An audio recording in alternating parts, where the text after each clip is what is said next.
Hey guys, Rumblysuperset here, back again, doing another Analyzing a Lost gameplay. So as you can see on the thumbnail, I am going to be playing Skaarf.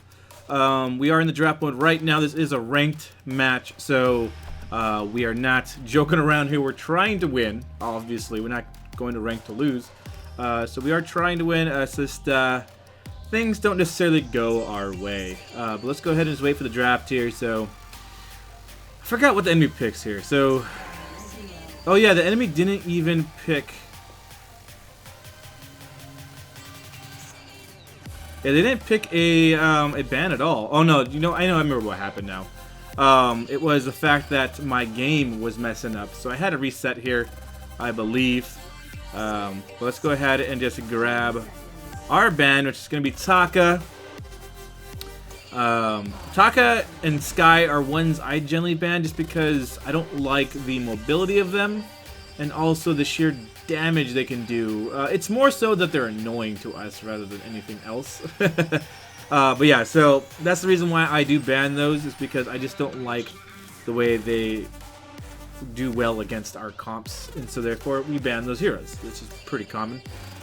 So here we are. This is the bug. He's at 0 seconds. Nothing's happening. I'm just like, okay. I've been getting this bug a lot lately where I have to reset my game and go back in and figure out what's going on. So, one, they didn't get their ban. So at least that was for real. This one, they go Sky. So again, Sky is a very common pick too because her damage potential in the beginning is so great. We do go Glaive because Glaive is okay against her. He has mobility, he has that burst damage to kind of burn her down fast enough and to kind of keep her in check in a sense. More so than, say, a Cruel or a Rhyme. And a Rhyme can lock her down, but he's slow and she's highly mobile, and therefore she can generally do fair against a Rhyme. Taka is a good counter against Sky, in case you guys are wondering what a good counter towards Sky is. Taka is a good counter, but we did ban him, and none of us really main Taka anyway, so that's why we went with the Glaive. We went ahead and secured the carries first, and then the roam, it looks like. I didn't quite see the draft, so I didn't really know the reasons behind that. But generally, we have a reason because, one, we wanted to counter pick without them trying to pick up Glaive for a lane, maybe? I don't know. But here we are. So, this is against Southwest, No Chill, and Crotro.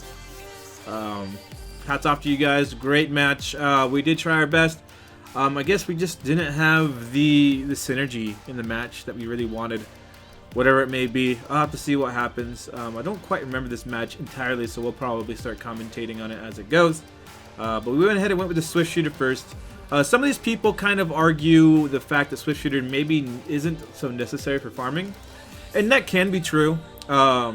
Sometimes you might want to pick up just an energy battery so you can poke more often. Or even if you want to do like armor of some sort, it's counter armor. So if it's a BF, you can pretty much guess he's going to be weapon power. So maybe picking up some armor and some more potions can be a way of going about it. But I prefer the Swift Shooter first, just because I like being able to react in time. Because sometimes I am a little bit slow, so being able to react a little bit faster with my basic attacks does help me. So the Swift Shooter is what I generally go for. You can see here I try to go a little bit aggressive with the lane in the beginning, which it didn't really pan out how I wanted it to. I actually did just as much damage to him as he did to me, which didn't really trade well with me because he can get it back through his eulogy. So that was really not really a great move. I thought maybe I could take him out early on. I got a little confident, I guess. Here we are. I was telling my team BF is rotating, and at this point it's a little bit iffy what we're gonna do here. I pretty much just decided to go back to my farm. Just focus on that.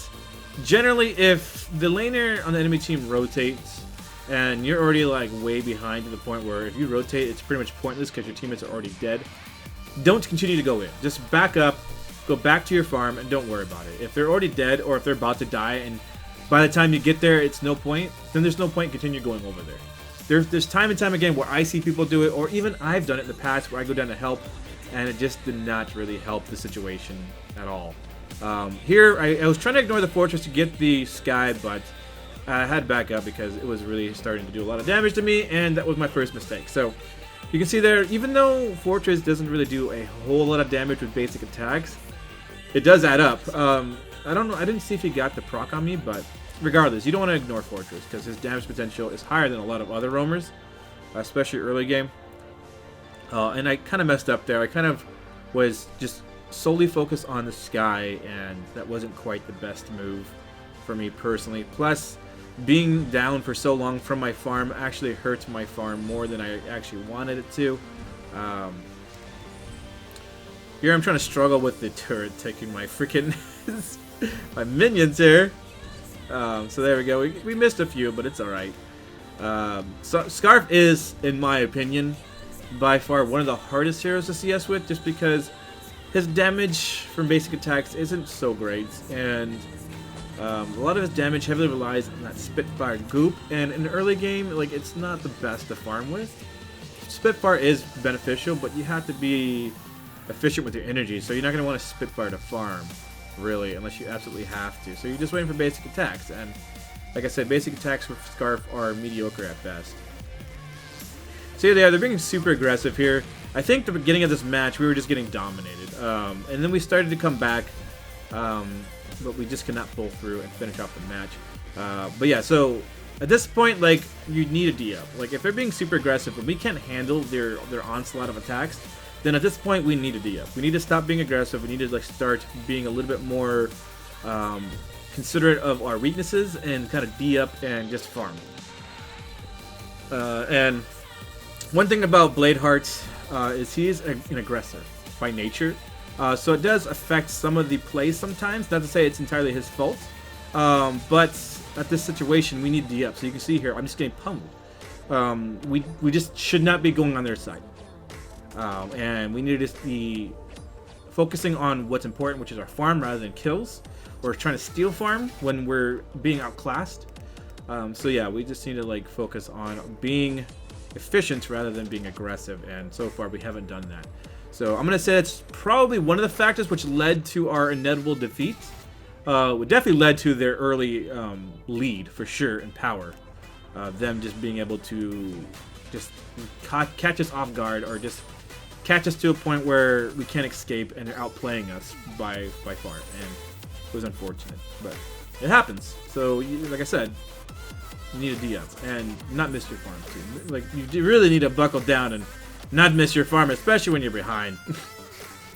But yeah, so that's pretty important. So what's Ben doing is he's staying with lane, keeping me protected while he's going to allow Bladeheart to solo farm, in hopes that Bladeheart will get that farm and level up a little bit faster to catch up to the enemy jungler. That does run some risks being that because he is running solo jungle, Bladeheart is vulnerable to ganks and has a hard time getting out of it. But he is glaive, so his afterburn does come in handy in that response, but at the same time, like, you can only respond so much to the point where you're still gonna die regardless, especially with a fortress, and they just have huge mobility, really. The fortress, Sky, and the BF is a lot of mobility, whereas our team has very little mobility aside from glaive. Glaive is, like, I have no escape. I have a goop, I have a Spitfire. Finn is very slow in general, but he has displacement, which is once he hits level 6, and also a slow, but he kind of, like, ramps up later on in the match. So we're kind of a late game comp at this point, whereas these guys are definitely an early game comp with that Sky Fortress combo and then the BF to kind of carry late game. So again, we're getting pummeled right now, and we're not going to pick up the BF. Just not enough damage, but we are going to go ahead and get the Sky. So we got that. We got a good bounty for that, so I'm pretty happy that we got the gold from that one, but it doesn't really matter because my farm is a little bit it's a little bit lacking, so it's kind of just offsetting my lack of farming, really. So that bounty was great, but it didn't really do much for me except for just get me back on the right path, rather than give me an advantage. If I was excelling in farm and then got the bounty, that would have been really good, but it would have helped me get a little bit of a catching up to the enemy laner or whatever it may be. But yeah, and missed that giant or that big minion again. Like, it's one of those things that, like, I guess with Skaarf, I've been having a hard time personally. Like I said, I have a hard time farming with Skaarf just because, I mean, I don't play him much anymore. As you guys may know, I'm a Ringo main, and I've been maining Adagio a lot lately. So my Skaarf has been missing a lot of the practice, so it's definitely showing. But practice makes perfect. The best thing you can do when you're having, like, difficulty with farming like I am is just keep practicing it. I mean, you're going to mess up, continue to mess up, but you want to kind of refine that skill if you can. So that's what we're doing here. I mean, I told him that I didn't want to play Dodger or Ringo. I wanted to play a hero I haven't really played in a while and kind of help progress my skill with that hero. So we're running the Skaarf instead of like Dodger or Ringo or even Celeste right now. I've been playing a lot of Celeste too. So Skaarf has been kind of put on the back burner, but this match I wanted to practice him, so here we are. Dude, there's so many minions I'm missing here, which it's because I'm being too aggressive. So one thing that's pretty important as a laner is if you are behind and you know you can't take out, like say for instance BF. I don't know why I'm being aggressive with him. I shouldn't be. I should be prioritizing farm rather than poking BF. Because every time I poke, I'm missing potential farm because I'm so focused on hitting him that farm is dying while I'm poking him. So in this situation, you really should be just focusing on farm. That's most important. But yeah, so if you can, try to spitfire through the minions and poke at the same time, which takes a little bit of expertise, but in general, you just want to focus on that farm rather than the damage. Because BF's just going to use your Legis to get it back, so... Okay, so definitely some aggression here in lane. That's why Ben's kind of been with me the entire time for the most part. From like this point, from like, I don't know, 5 minutes forward. It's because they're definitely aggressive in lane. And he wants to keep me kind of afloat so I don't have to miss out on any more farm than I need to by dying. But now they went ahead and got gold mine. Nothing we can do there. Sky's going to ult and miss all her ult. And now they're going in for the fight here. And... we need to go back to turret, but we aren't able to, and now I'm going to get focused pretty hard. But luckily I get out. Oof. Some poor choices of placement for myself, or for positioning. Don't know why I was in that lane brush. I guess I was just trying to like decide whether or not I was going to go ahead and contribute to the fight that was already ending. And I was unsure. Maybe that's what it was. I don't know. See right here, like they're super aggressive. Like why am I going back in? See, this is the reason why I do these videos too, guys. It's like because I don't see all my mistakes, and when I go back and watch them, I can definitely see them. So what I'm doing is I know they're aggressive in lane, but yeah, I'm continuing to extend. I shouldn't. I should be freezing lane, not extending, not pushing the lane. I should be freezing the lane at this point because that's my best bet. I don't have the escape to handle the aggression in lane, so I need to be safe, and I'm not doing that, and that's costing me some deaths. So that's definitely a factor in why I'm losing farm too, is because I'm not in lane anymore because I keep dying from being too confident in lane, being too assertive with getting that farm so efficiently, meaning I keep pushing the lane where I need to just wait for it to hit the last hit, and that's it, not keep doing damage. So that kind of sucks. But here we are. We're doing some good damage. He gets this guy. I'm pretty hurt though, so I need to be careful here. Just do a few pokes here and there. Other than that, like I'm just waiting for farm if I can. BF is this guy playing BF is actually really good. He's done quite well so far, and I'm pretty impressed by it. But I'm not happy about it because I'm playing against him. So yeah, and then I'm going to die by Fortress. So there we go. Fortress does die. I get the kill. Yes. So it was okay, but still, like I'm definitely hurting. We went ahead and got the BM first. From what I understand, BM. I don't know. I guess people really right now in the meta really prefer BM over a Shatterglass first. Especially since you can ramp up that damage, and BM does have CP damage applied to it, so it just compounds on itself. So I've been testing it with Skaarf because I know it's pretty popular with Celeste to go BM first. And I wanted to see if it was beneficial to go with Skaarf too, and I think it's good. It's definitely going to be nice later on, but early game it's not quite as aggressive as far as the Shatterglass, because Shatterglass is pure damage. Whereas a BM kind of has that piercing, but also has a little bit less damage, but ramps up. So it it's not a bad item. It's just I'm still questioning whether it's more effective to go Shadow Glass or BM. Let me know in the comment section down below what you guys think. Again, this is me just practicing heroes here, practicing what I can do to make things work better. And Skaarf was on my radar to help or to start working on. So that was a good team fight there. We managed to pick up a couple kills, and I'm gonna go ahead and go for the BF, but then he's gonna engage on me and just do some nasty damage. But Glaive is gonna come up and take the kill. But this is pretty bad right here. I don't know why I'm so persistent on killing BF. But I did sit on my goop, which is generally what you want to do, but it just was not enough damage. He got the stacks, he used his A, and I was dead. It was a good try, but I shouldn't have done it. I already knew I was behind on damage, so I don't know why I insisted that I would 1v1 the BF, and I lost the trade because of that. But yeah, not a good thing. Sometimes you got to be a little bit patient and not to be so confident. In this match, we're definitely more confident than we need to be.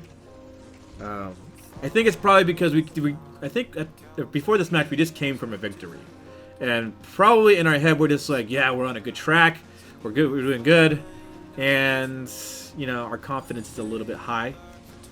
So one thing, you know, like I said, I've been told before, is patience is key to a victory, and when you're impatient, it can cost you a lot. The BF's escape is annoying too, because like I could do damage to him, but then he just like ults out of it and he's good to go, which is very unfortunate. Here we're trying to, I'm trying to position myself like where I'm not gonna get hit by anything, or that if they try to focus me, I'm in the back end of the fight of the group, and therefore, you know, hopefully that can help me. But it definitely doesn't help every situation. I do use my ults. I do manage to do some damage to Sky, but I do die by BF. BF is just gonna shred us because he gets his stacks and can now just dominate the fight, and can't do anything. One thing about BF is you really want to disengage once he starts getting stacked, because he's gonna have that Serpent Mask too, which compounds and synergizes well with his abilities, and that's really going to hurt, especially when he has that bone cell, which shreds armor. So therefore, he just in general gets stronger throughout the fight, and that was really unfortunate for us. But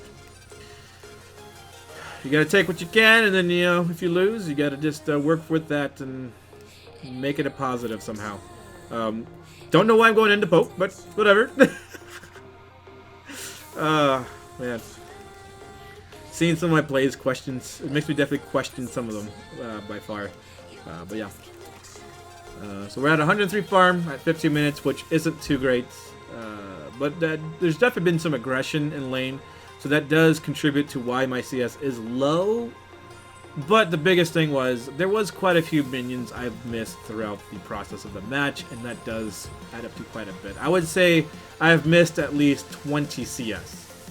Just by my own fault. Not because of the aggression, but because of my own miss of the last hit, or whatever it may be. I think I've missed about 20 to 25 CS at most, which is substantial. I would be like almost at, you know, 130 at 60 minutes rather than 105 or 108, which is pathetic. But and then like I said, being pummeled and dominated all match kind of compounds on that issue, which is farming, because you're forced to engage or forced to retreat, causing the minions that you potentially could be getting not to be gotten. So here we are. We're trying to use this to our advantage. We're gonna go ahead and secure quite a few kills here. They've been sticking around a lot, taking a lot of burn damage, a lot of damage from just us in general. We're going to go ahead and try to focus this Kraken if we can. Miss the goop on whatever I was trying to hit. We are going to pick up the BF. Here we go. We're going to go ahead and focus the Sky here in a second. There we are. We do pick that up as well. So there we go. I'm getting lots of bounties for this. I think I do get the Fortress as well. Yeah, I got tons of bounties. So now we're down to just our Vayne. But I did get 3 bounties of like a substantial amount of gold, plus 500 gold from a Kraken. So now I'm stacked with money.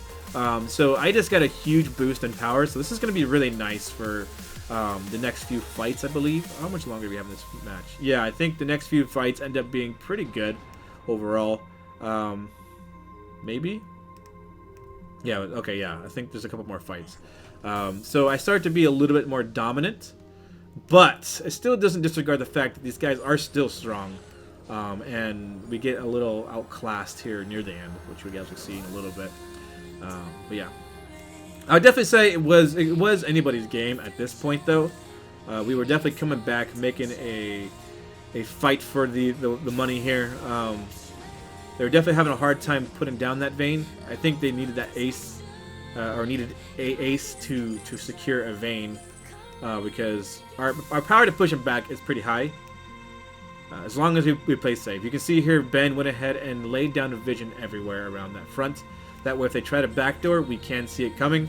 That's one thing that I would highly suggest doing when you're down to dish your Vayne, is getting your roam to place vision, so we know what the heck's happening. So we know to react in time if we can. One tactic though I see with Fortress when you are down to the enemy's Vayne is they'll go ahead and cast the wolves and have them go to the base, and the wolves will keep the enemy pinned to where they can't port back. Here is the biggest thing. That pull should have pulled them through, but because of the location, they would have landed into that tree area, and that's why they didn't get pulled through. I wish it went through. I wish it prioritized sending it to our side, since Ben did lock onto that pull.